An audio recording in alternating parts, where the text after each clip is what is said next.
Welcome to the Vocation and the Common Good podcast. I'm Philip Lourish, your host.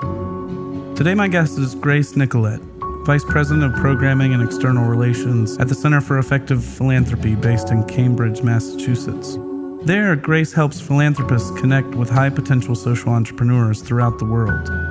Before taking this particular position, Grace co-founded the Social Venture Group, a philanthropy advisory firm in Shanghai. As a result, the World Economic Forum named Grace one of its young global leaders in 2011. Here we talk about Grace's community, her growing sense of vocation, and the possibilities of Christian faithfulness in our time. I hope you enjoy our conversation. My God, wherever I go, glory. Where I reap and where I sow, glory. And my hands, they grip the thorn, glory. In the still and in the storm, glory. You are a philanthropist of sorts. You work within the world of philanthropy, or you're at least in the philanthropy group of this project. And I'm wondering, how did that happen? I mean, how did your interest get piqued to enter into this sort of sphere of human work and labor? So I often tell people that I backed into philanthropy instead of aiming for it, which I think actually accurately describes how many people end up working in philanthropy. There are professional programs, but I think many people just find themselves in it along the path. So that would be true for me. If I were to go back and just trace a thread, I studied economics in college and was very involved with Christian fellowship on campus there. And after college, really had wanted to move to China to live and work pretty much long-term for the rest of my life. My parents had moved to China while I was in college, and I wanted to be closer to them. And I was also really drawn to the dynamism every time I visited. But I knocked on those doors, and other than teaching English, which I happened to be terrible at, I couldn't find a job in China. And my sole job offer was actually in investment banking in New York. And so after some counsel with friends and my parents and pastor, I decided to take the job, and it was a tremendous experience for me. I was in that role for 3 years. I worked about 5 blocks north of the World Trade Towers, so I was there the morning the towers fell and had to run uptown with folks. So those 3 years were very formative for me in both professionally building up a foundation for instance, reading financial statements and knowing more about the world and how the world of business works, but also personally very formative in terms of my church involvement and the way that I viewed the city. It was very easy to feel like one should move out of New York after 9/11, but whether through my pastor Charlie Drew's teaching or Tim Keller's preaching, just really sitting in and recognizing sort of my role in a city, I think that was a very formative time. And all throughout that time, I was also learning lessons on just how to be a worker in the workplace, and was knocking on different doors to go to China. And after 3 years, did finally get 2 opportunities actually to work in China, both strangely with semiconductor companies, which is very strange. One of them was actually a Christian semiconductor company, probably one of the biggest examples of business as mission in the world at the time, and perhaps still is. And then the other was with just a regular Chinese manufacturing company, but my boss was a Christian. And so I actually ended up taking the latter. I moved to China. My best friend had gone before me. She was also in the company, and this was sort of my dream. I wanted to move to China and work, and I worked in finance there.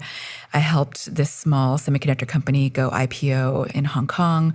So as part of this very tight-knit team where pretty much all we did was work, but was able to form really close relationships with my colleagues, and then on the side was involved with the local church there and really fell in love with the people and felt like that was sort of where I belonged.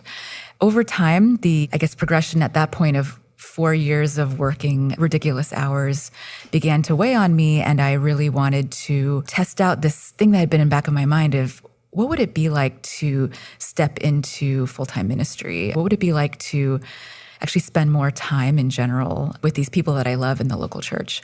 And so I sort of, grasping at this. And then in the back of my mind at the same time, I knew that my parents would hate this idea. And my parents were also living in China at the time, had been very supportive of my move there. I'm very close to them. this idea of how would I step into something that was a little bit more socially oriented rather than economically or financially oriented.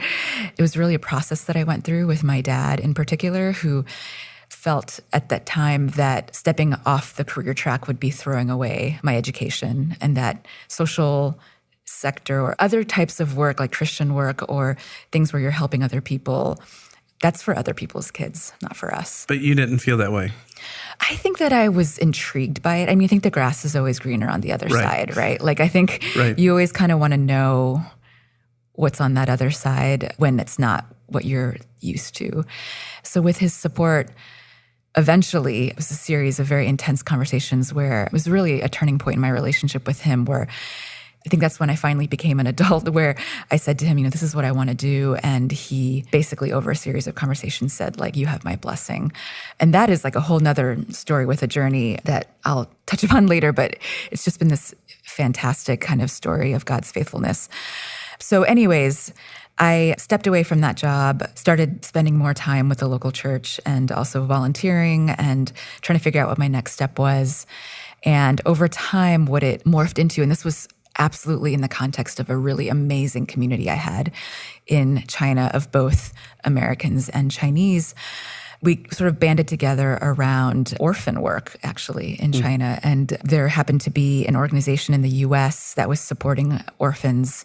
It's a bunch of moms in the U.S. who had adopted from China and wanted to continue to support the kids who were in orphanages. So a group of us, Chinese and Americans, sort of banded together to do events for them. And we did like art exhibits and fundraisers. And it was in the midst of one of those fundraisers that we were raising funds for 5 infant orphans to receive heart surgery, that sort of the first time that I sort of tapped my personal financial network, said, hey, heart surgeries in China are very affordable, a couple $1,000s, and these kids can be set for life. Let's do what we can. And I think it was in the span of 4 to 5 weeks, we raised about the $10,000 that we needed for the heart surgeries. We found a local partner. We did this huge event around it. And then what happened is that the local partner actually took the funds, and though the hospital beds were waiting for the kids, they never made it there, and 2 of the kids died. That was a moment that was utterly devastating in community, but also for me personally, that when money is given to a cause and is misspent or misused, that has real deep consequences that I will never forget. And because we had started doing some of this fundraising, people began reaching out to us saying, I want to give to more orphan work in China, or I want to give to rural education. Who should we give to, and how can I know who to trust? My community then was the seed of this idea of, we're not experts, but we could be a bridge between those who want to give money into China. We have a local presence. We can go out and find information that you can't just Google online of like, where should I give to? We can pound the pavement to do the due diligence. And this is not magic. Like, this is something that you could actually ramp up your learning on and could become expert at. And so that was really the beginning of this nonprofit that I had started with a group of Chinese and American friends. Our vision was to really see China's grassroots nonprofit sector really flourish with more giving that was targeted towards it, which we often hear about the booming economic sector in China. But what's often overlooked is that you have all these social needs that the government rightly wants to address, but is unable to because of just sheer size, or, there's just a lot of need in China. And so that was my first foray into philanthropy. Did it feel like your experiences as an investment banker were actually useful for that, or did it feel like a big transition? I mean, it was definitely a huge transition. I went from nice wood-paneled office in New York to basically working out of cafes and things like that in China. I did really see at that time, and still do now, that God had used my investment banking experience for a number of reasons. One is the technical, like being able to assess whether a nonprofit is solvent or not by looking at the financials. And that was also something I learned during my job at the semiconductor company. But also just a lot of interpersonal things. Like in investment banking, you have big personalities, you have a lot of work to do, and how you manage to spend so much time with other people and get along, and also just bring people to your side when there can be really competitive dynamics. Those are all things that at the time I struggled with so intensely, but my dad actually pointed out to me just how valuable these experiences were, and that was definitely true. So you said the job was to vet or do some due diligence on social entrepreneurship in China. So what were you looking for? What differentiates someone who really has what it takes in the social sector? What were the signs or marks of a promising investment? So in China, it's very different than here in the US. Back then when we started, most nonprofits were these small mom and pop shops where there was usually one founder who saw a need and said to themselves, I cannot live with myself unless I go out and solve this need. And it could be because of their own family background or, addressing a need that they see in their own sort of tribe or clan or family. And just this sheer persistence and a sense of we can do better. That was an extremely sort of encouraging and inspirational thing, is to get to know these leaders. And they faced a lot of challenges, and they still do. Primarily, the first one is the legal infrastructure there is not put in place for them to register. They want to be out in the open. They want to be transparent. They want to do things the right way. But instead, because they can't register, they're forced to take funds through their personal bank account and sort of stay in the shadows. And so we were seeing programs begin to really scale that still didn't have official recognition as a nonprofit, which some of them eventually were able to receive after years of trying. But so I think that there was sort of this pluck that I saw in them. For instance, on the issue of working with kids with autism in China, there isn't really a path for kids to go to school if you have a condition like autism. So people would start alternate programs in schools, largely out of necessity, because if they didn't, these kids would not have anywhere to go. And so they had to navigate, still do have to navigate, many challenges, not least the legal environment, but also people's perceptions of what are you doing? Like, shouldn't the government be helping?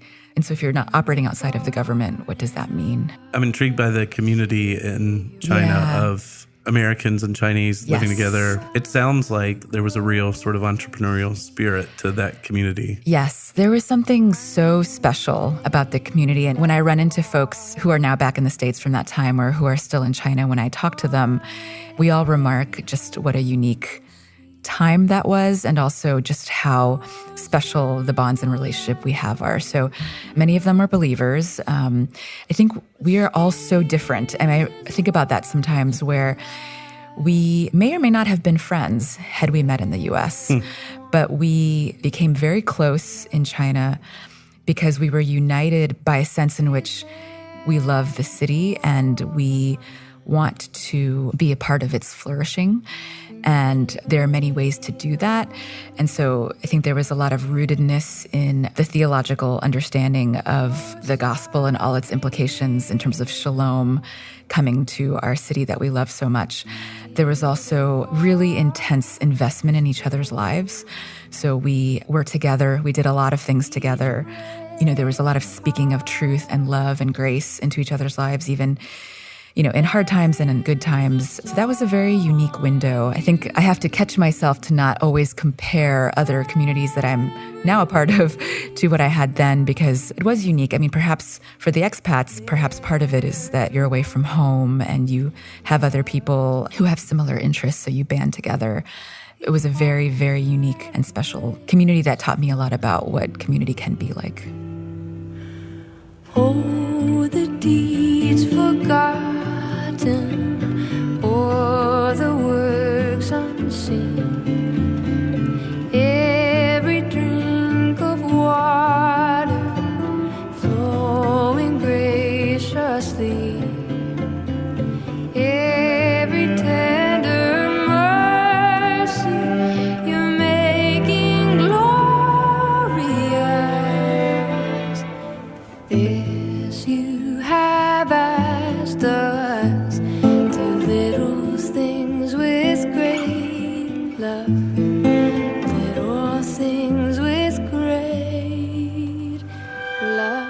So I'm thinking back to my own experience of the early 2000s, the sort of interest in urban life, a certain type of shift within evangelicalism or Christianity in America generally, where it felt like all of a sudden there was a emphasis on the value of place, that a commitment to a community that would be both a church community, but also a church that exists for its neighbors in place, and really the need for sort of vows of stability, a kind of Jeremiah 29 commitment to staying in a place and working for its good. When I think back on that, I think about how abstract it was and how much space that emphasis left for us to sort of fill in what exactly that would mean. And I'm kind of glad that they didn't tell us exactly what it would be. How do you feel about that? You know, what I think about is one of the awesome things about us being in China during that moment is that I think we all felt that there is this space to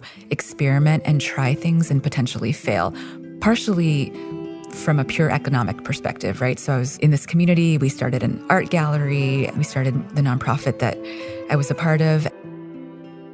There was a sense in which it was much more blue sky. Like, what would you do if you weren't afraid? You know, here's this picture of shalom. Like, imagine what your city would be like in 100 years and go, you know? And I love that. And I have often wondered why it is so much harder to have that perspective in the US. And maybe it's just my own myopia living here. You know, I'm just trying to get by, and maybe it's because I'm from here. I don't see my own country this way. But I've often thought that there was just something about the combination of that beautiful theology underpinning our view, like you say, the sort of space to just say, what does that mean? And then also just being in China, where literally, you know, every year, everything is so different there. Like, change happens so quickly there. And so we can be a part of that change.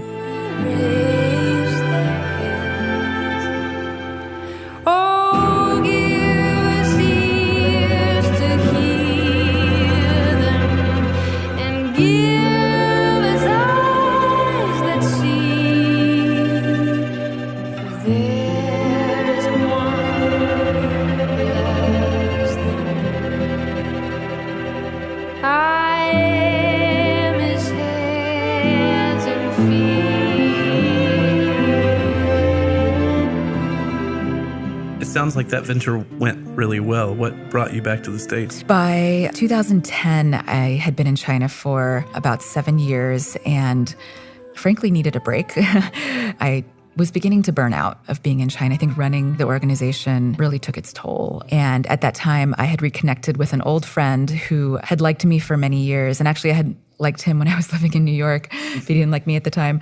We had met at church and we began dating. And pretty soon we knew that, you know, this was the right person. And so the question was going to be, where should we be? And it was a lot of discernment, again, talking to wise people in my community and my parents and discerning, you know, should he move to China or should I move to Boston where he was? And we ultimately decided that I would move back to Boston. And then, so we dated for 5 months, got engaged, and then 6 months later, I was in the States. When I moved back to the States, I thought I wanted to work something related to China, but discovered that I wasn't able to find something in Boston. So my second choice was to work straight up in just philanthropy. Yeah. And I'd been following the Center for Effective Philanthropy, where I work now, for years, and followed my now boss, who's been the president since the beginning, on Twitter. He has a real point of view online, and so applied for the job and got it, and have been there for 6 years tomorrow, actually. What do you do there, Grace? So I'm the vice president of programming and external relations. I actually started out in a managerial role on our assessment tools team, so assessing foundation effectiveness, and then over time moved more into the programming and sort of marketing communications, external relations, and fundraising. You live in a center of innovation. Cambridge is iterating all the time, not necessarily in the sort of institutions themselves, but my sense is that innovation is in the water. Part of it is, I think, that in the US, the ecosystem for things is just so built out, right? Like even in philanthropy, you have like the consultant to the philanthropy's consultant. You know what I mean? Like things have been around so much longer. And if you have a good idea, there's almost a sense that chances are someone's already thought of it and is already doing it. Whereas, China's obviously civilization is so much longer than ours, but there's something about that time and perhaps even now that it feels a little bit more wild, wild west. Like in philanthropy in China, back then, they're not established organizations really that were doing the things that we were doing. So therefore, let's try something. Whereas, if I were to try to start a philanthropy consulting firm now, where would I even start? They're a dime a dozen. So you'd have to find something to differentiate yourself, and that feels exhausting? Yeah. It's sort of like, how long is the runway you have to figure that out with the costs being what they are? So do you think the church right now, broadly conceived in America, is paying attention to the right things, but just doesn't have the courage to innovate towards those things? Or do you think we're not paying sufficient attention to the things that we should be paying attention to? Boy, I don't know. I feel like I'm not qualified enough to diagnose what's going on with the church. I find myself in this place where I'm not sure what's going on right now. It is interesting. I was sitting at the board dinner that I had with my employer last night. I think many people are feeling that way. Like, what does this moment require of us, whether you're part of the church or not? I am with the people who are asking the question. I don't have the answer. So I too think that diagnosis is really difficult, and I think that we're going to have to do it. One of the most profound conversations I've ever been a part of included a sort of elder statesman of evangelicalism standing up and saying the two things that we committed our lives to in the 1980s and 90s are the moral majority and the megachurch. And they're both obvious failures. And so the question is, what are we going to do now? Which was a really profound moment for me because it did feel like there was a generational divide that felt kind of similar to that space that someone like Tim Keller would give us to say, I'm going to give you Jeremiah 29. I'm going to give you permission and I'm going to authorize you to act in certain directions, but I'm going to provide a whole lot of space for you to play in here.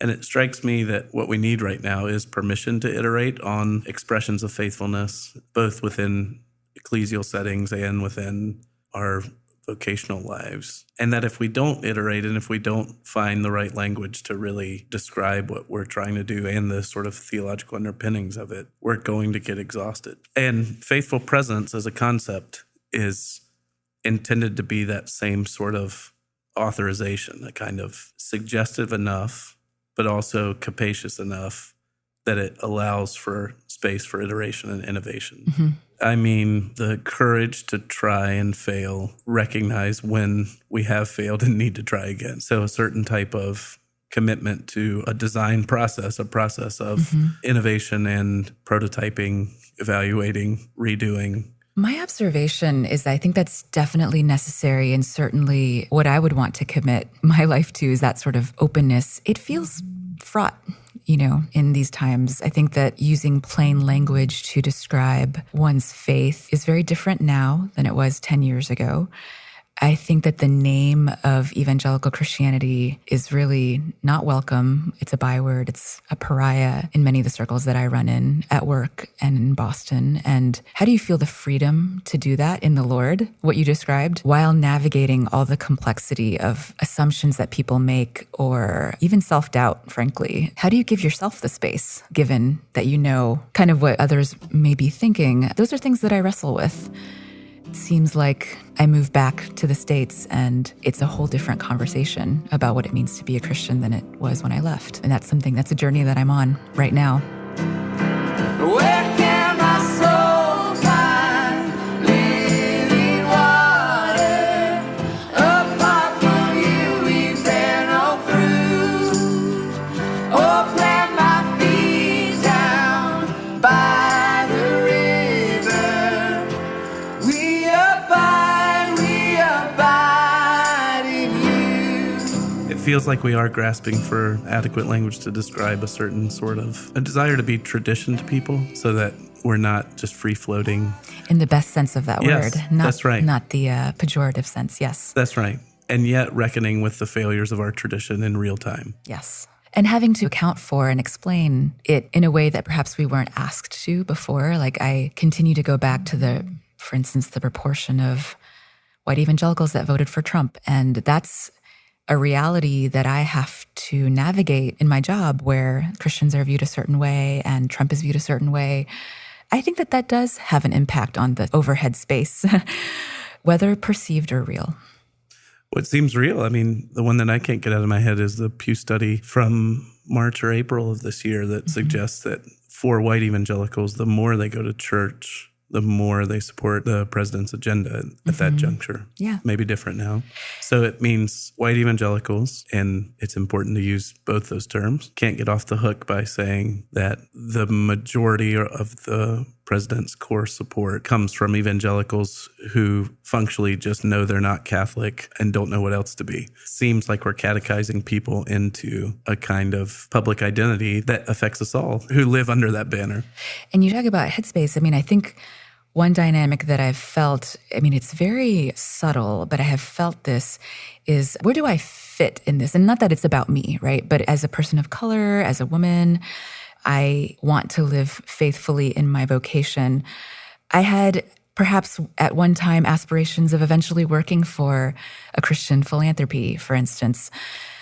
But the discourse and sort of the circles that I run in or that the other folks run in, I sort of just wonder, am I too liberal for these folks who would run Christian philanthropies and yet too conservative for folks who are really out there on the front lines pushing for social change, which is, very much what philanthropy is about. And so what does it mean to be a Christian who does not find themselves identifying with either side fully? Like, is there a place for me? It's life-giving to find other people like us, but that's not enough, right? Like, I want to be able to bridge, but I wonder how to do that when things are so polarized. So when you're talking about headspace or runway, with this freedom to do things, that's a big piece of it too, is that we have really sorted ourselves into different buckets.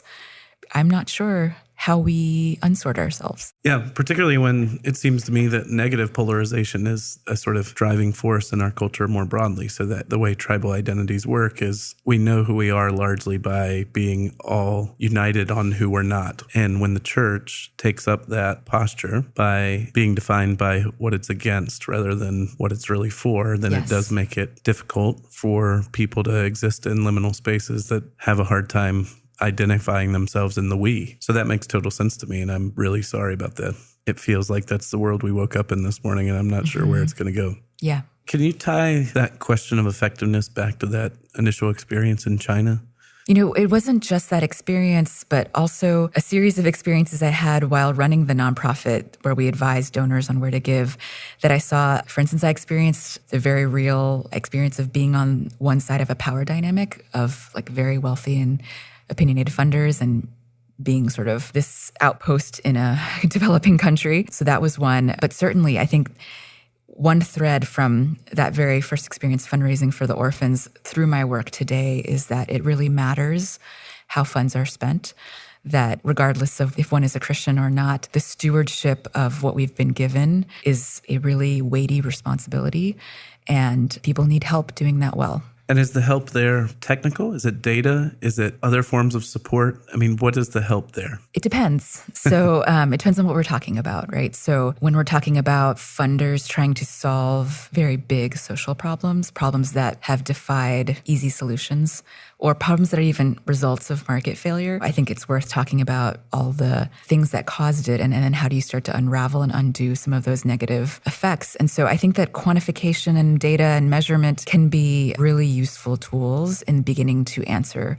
some of those questions. They're not the ultimate tools, but they are vital in that process. It seems to me that there's a newfound interest in philanthropy from for-profit entities, Silicon Valley, tech titans, applying largely the skills that they developed or the attributes that are good for creating apps or other sorts of ventures, applying those same forms of logic to questions of social progress. Yeah. Does that feel like a good thing to you? There's also been this sort of dialogue that's been going on about the distinction between philanthropy and charity. Is Christian charity somehow impervious to questions of effectiveness and measurement? Should we not know what our two different hands are doing in terms of giving? Or is it the case that we, the church, should be paying more attention to the ways in which oftentimes organizations outside of the church are really doing a great job of addressing things that we would all agree are important to address? How do you make sense of that? So if I were to break that down, I think maybe I'd answer the second part first, which is what I think of as the faithfulness versus fruitfulness conversations. And I didn't make that term up. That's out there. In fact, I think one very helpful resource I just read was by Paul Penley from Excellence in Giving, which is a Christian philanthropy consulting firm. He really takes to task this movement within Christian philanthropy and with ministries that it's somehow unbiblical or unfaithful to measure results. And I would agree with him. I mean, if you look at the Bible, there are many places where numerical headcounts of people who are following God and changes to those headcounts are reported. And I think that faithfulness, one might think, is really, you just pray and you kind of let go and let God.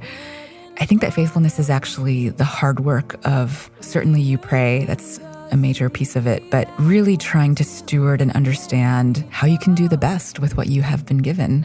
I think that's really what God has called us to with this. And I will say that there is a real way in which we will ultimately never know, right, the results of our good works or our giving, but that it doesn't have to be an either or. There can be like a thoughtful, holistic way of learning and evaluation that is also very grounded in faith and in placing in God's hands what the results are. Lord, please put your hand on us day by day. Lord, be close to us. Lord, have mercy on us. Lord, please put your hand on us day by day. What do you suggest people read on the question of effectiveness? Yeah, I mean, this is where I think there is space for exploration. I think talking to people who work in this space, there are many tensions that we inhabit here. Faithfulness versus fruitfulness is one. Relationships versus quantification would be another big one. Are we solving technical problems, or are we solving more like adaptive kind of social problems that defy easy solutions? I think that talking to people and really getting educated and listening well would be what I would recommend in the absence of like, here's this book that will tell you everything you need to know. I'm thinking now of a similarity between what the philanthropy group determined and some of what the medicine group determined, where, ironically enough, medicine struggles to know what to do when it doesn't have a technical solution.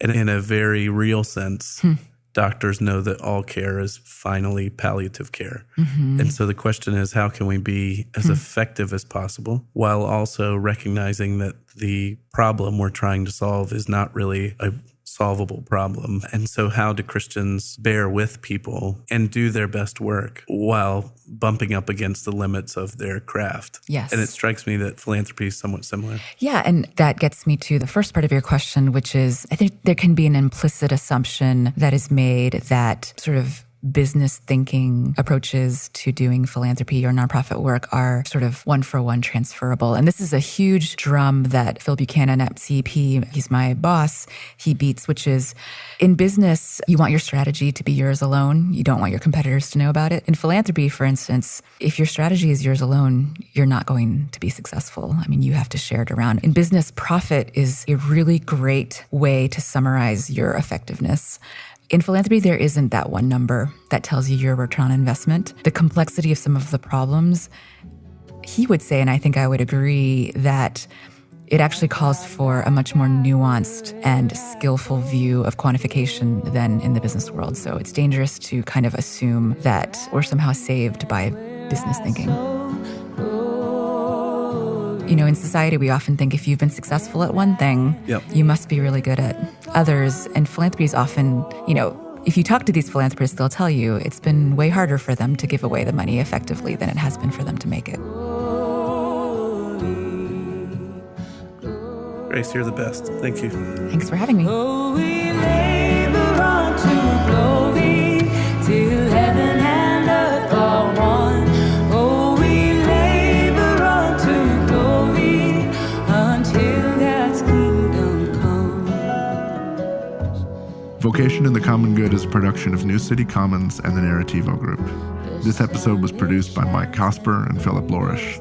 It was edited by TJ Hester, and it was mixed by Mark Owens. Rain, it pours